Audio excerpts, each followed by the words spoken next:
Okay, so for the standing landmine press, it's gonna be very similar to the half kneeling, except now we're gonna come up into a standing position. That's gonna allow us to just get a little bit more explosive and get a little bit more of a full body effect. So for the standing landmine, we're gonna get you up into a standing position now. We've only done half kneeling up until this point. So to do a standing landmine is very similar. Just make sure that your bar is positioned safely. This is actually not a safe position. You wanna have it in a corner so that it doesn't move on you. Right now the weight is pretty light relative to me, so I can keep this under control no problem, but just make sure that the bar is not gonna move on you. Okay, so if you want to, you can buy the landmine things if you want to, but overall just shove it in a corner. Use a towel so that you don't scuff up the walls, or else you're gonna have a very unhappy husband or whoever does your trimmings. Now I'm gonna start that over. I was trying to make a joke. Yeah. Okay, so for the standing landmine press, first and foremost, you want to make sure that the bar is positioned safely. So this is actually not a very safe position. I'm not setting a very good example. So just make sure that it's shoved in a corner. Use a towel so that you don't scuff up the walls.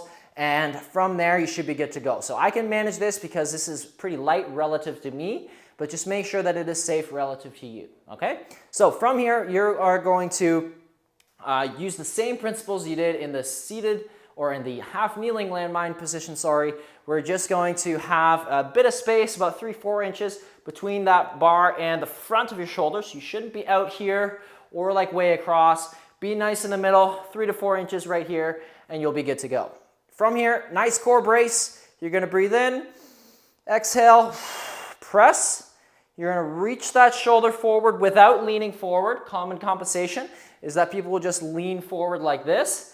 It should just be through the shoulder. So notice how my torso stays in one position. It's just that shoulder that moves. Okay, so it's that 4 steps. So we're gonna press, reach, take out the reach, bring down the elbow. Make sure you have a nice flat wrist right here to keep it, keep that carpal tunnel from being under too much pressure. And overall, just make sure that you can actually start loading up the weight on this one. So just make sure you can also be explosive on this. So you can go explode and then come down nice and slow. You can play around it with the tempo if you want. But overall, that is all you need to know for the standing landmine press.